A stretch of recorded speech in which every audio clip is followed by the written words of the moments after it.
Howdy. Earthquake activity in Central Europe is very interesting at the moment. There is 2 sets of 3 quakes, which I find very interesting. Here is one set 23 hours ago, 1 hour ago, 18 hours ago. This is the same set, and I just marked few things here. The Rhine River, which is this beautifully dotted line, goes down here, then it turns 90 degrees. Here we have a quake very close to the River Rhine. It goes on, and here we have in Schaffhausen, Europe's biggest waterfall. And this is where the Lake Constance is discharging into the River Rhine. Here we have, or are they here? Maybe, I don't know. I think here are those pile dwellings, but it didn't fit anymore in the picture. Here we have those 2 cryptodomes we know about, since they are officially cryptodomes. And here we have Kaiserstuhl Vulcano. So,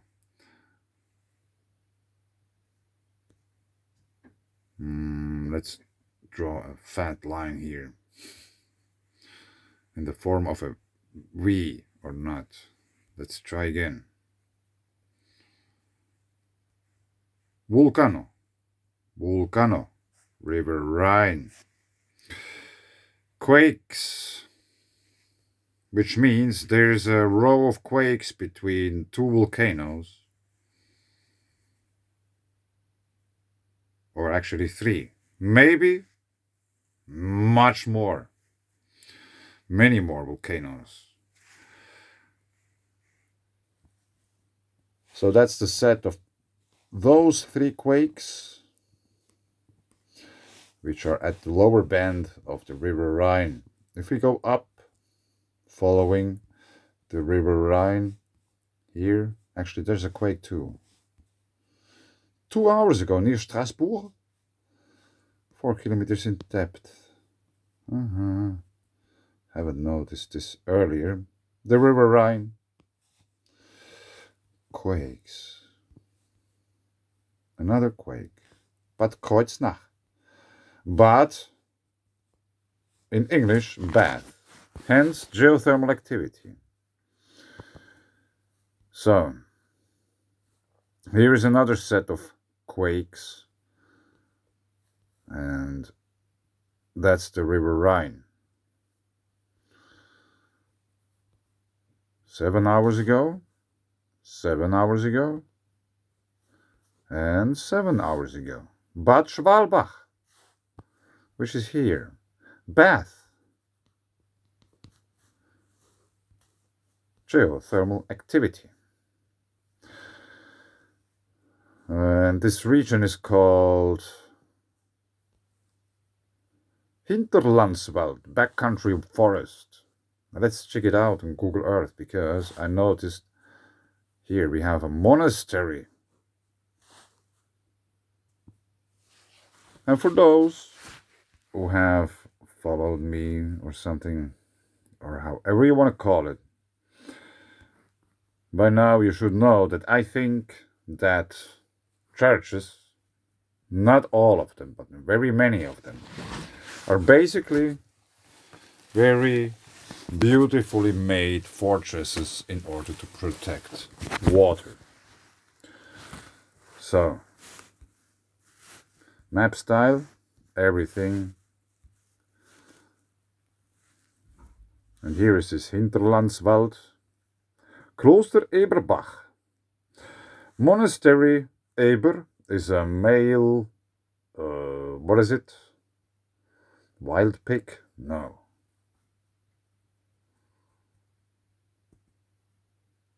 No, it's a pig, the male Eber.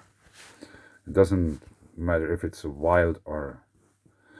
But anyway, Eber is a male pig, and Bach means stream or small river. And here we have, here, Erbach. Okay. And a monastery. And I have been watching these pictures before, and it was mind-blowing. Like I said, there might be many, many, many cryptodomes more all over the world no one talks about. For whatever reasons, there might be more than one.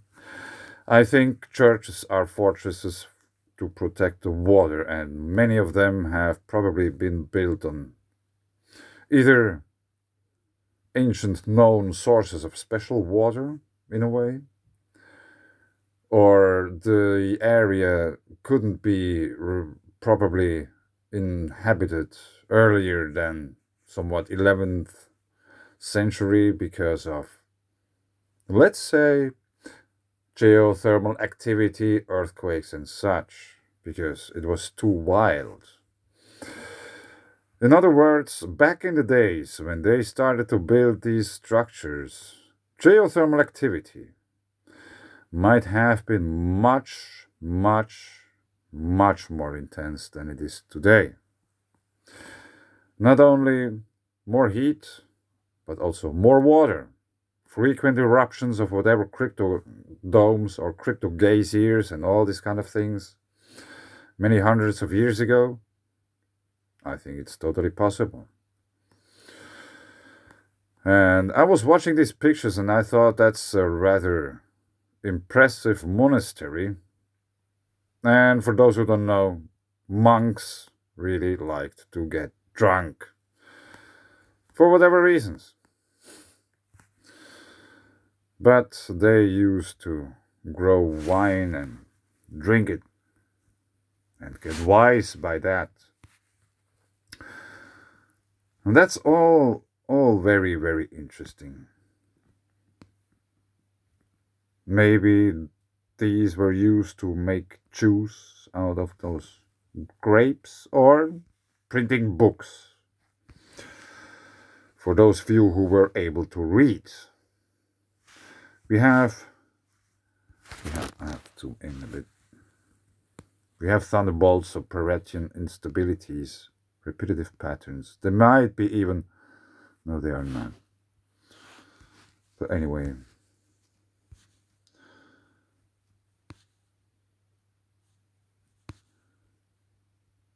and I found them very interesting. There's so many details, and also here.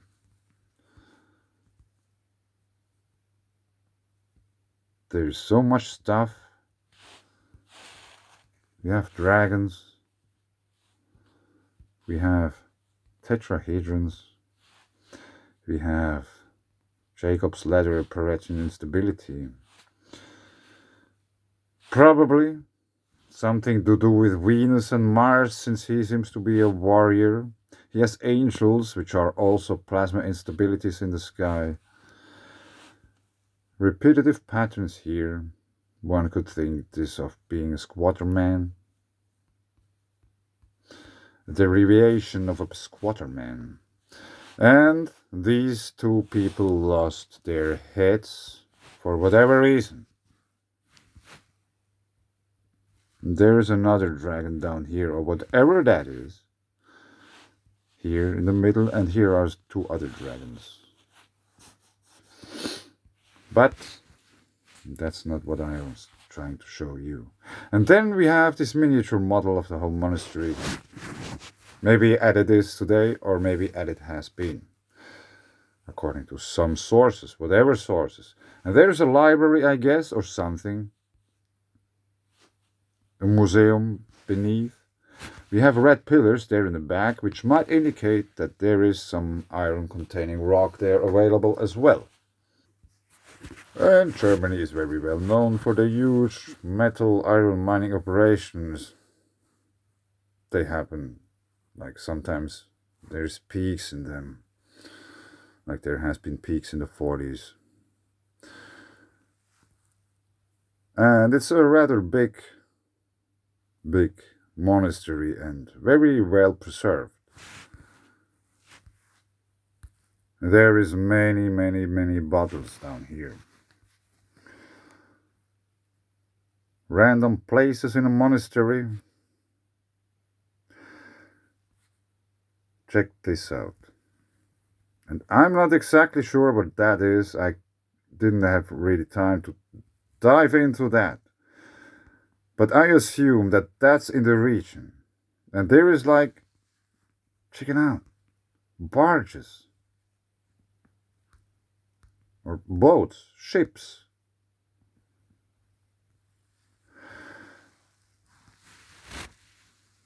And I've been saying this many times already in the past that about the water, there must have been or might have been much more water activity, geothermal activity, hotter and more water in general.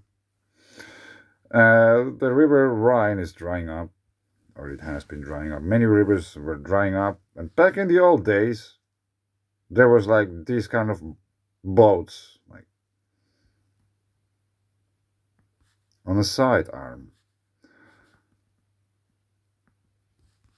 maybe of the River Rhine. Maybe that's the River Rhine too. I don't know.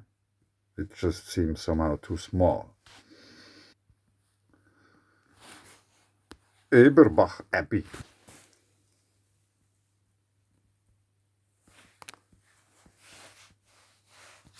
Eberbach Abbey. Kloster Eberbach is a former Cistercian monastery in Eltville, in the Rheingau, Germany.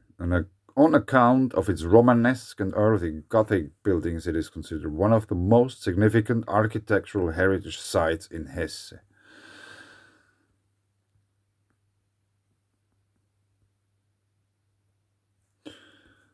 But there is something very interesting I didn't know, and I haven't been clicking on it yet because I wanted to share this moment with you. Abbey, the first monastic house at the site, was founded in 1116. Yeah, this might be before 1100. There was probably too much activity. You couldn't really live there or found a monastery because there was too much quake and stuff. Maybe. By Archbishop Adalbert of Mainz as a house of Augustine canons. It was then bestowed by him in 1131 upon the Benedictines. This foundation failed to establish itself, and the successor Kloster Eberbach was founded in 1136 by Bernard of Clairvaux as the first Cistercian monastery of the east bank of the Rhine. Eberbach soon became one of the largest and most active monasteries in Germany.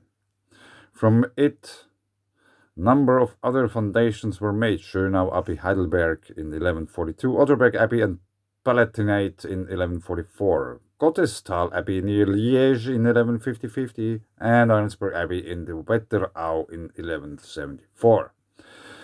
At its height in the 12th and 13th centuries, the population is estimated to have been about 100 monks and over 200 lay brothers.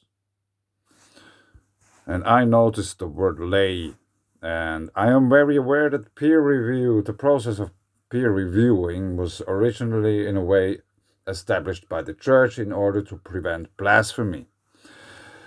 So we have scientists and laymen. Everyone who is not a scientist is a layman.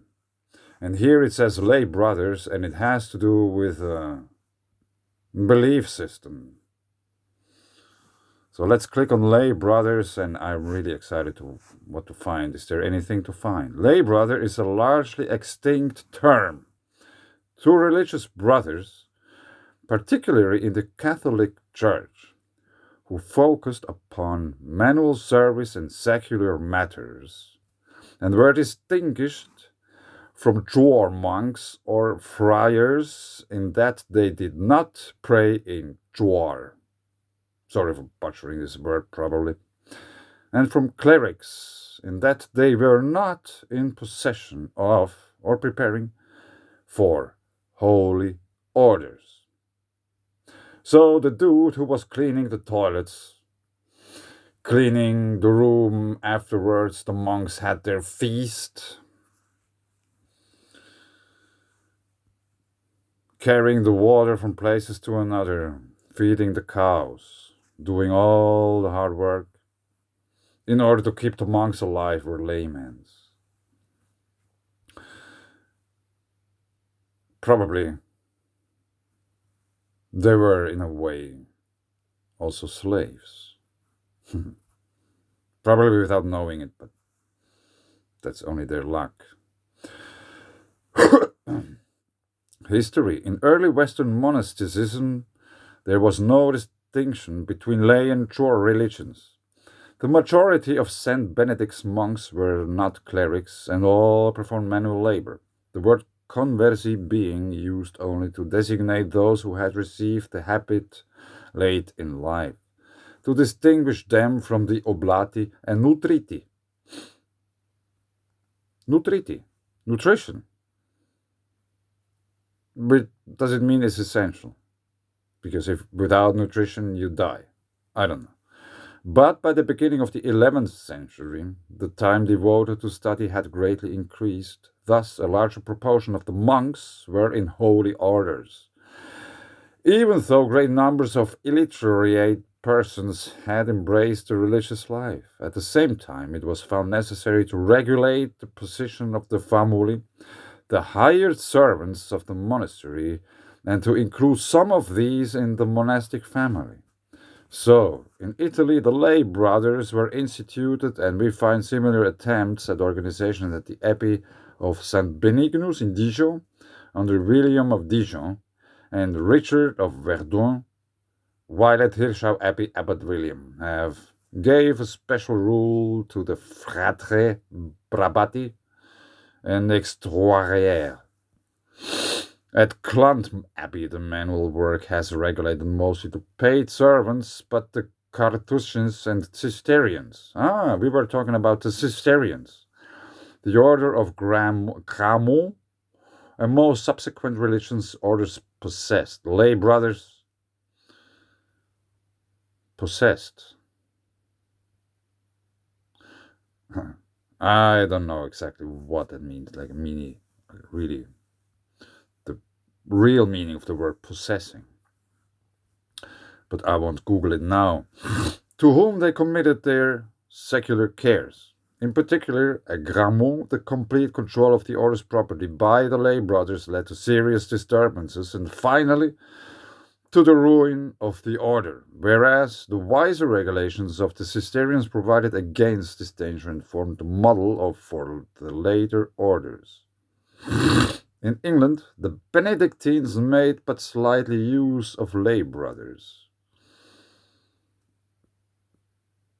In England, the Benedictines made but slight use of lay brothers. Yeah, layman. It's an English word. Finding the service of paid attendants more convenient. Nonetheless, they are mentioned in the costumaries of the Abbey of St. Augustine and Canterbury, and the Abbey of St. Peter at Westminster. In 1965, the Second Vatican Council issued the document Perfectae Caritatis, which called upon all religious institutes to re-examine and renew their charism. As part of the subsequent reforms and experimentation, many of the distinctions between lay and chore religious, in terms of dress and spiritual regimen, were abolished or mitigated. In many religious institutes, lay and chore religious wear the same habit. This might be very long. No, it's not. So let's give it a go quickly. No, we don't. It's already 20 minutes long, this video, so I will put a link below. You can read the rest, but I think it's very interesting. I just followed a quake and somehow found something about the word layman or lay brother and how it ties to religious themes and peer-reviewed science. Englishman.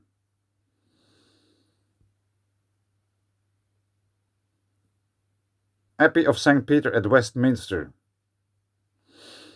Very interesting, very interesting. But I think I leave it here. I got stuff to do. You probably too. So let's do something useful. Thanks. Bye.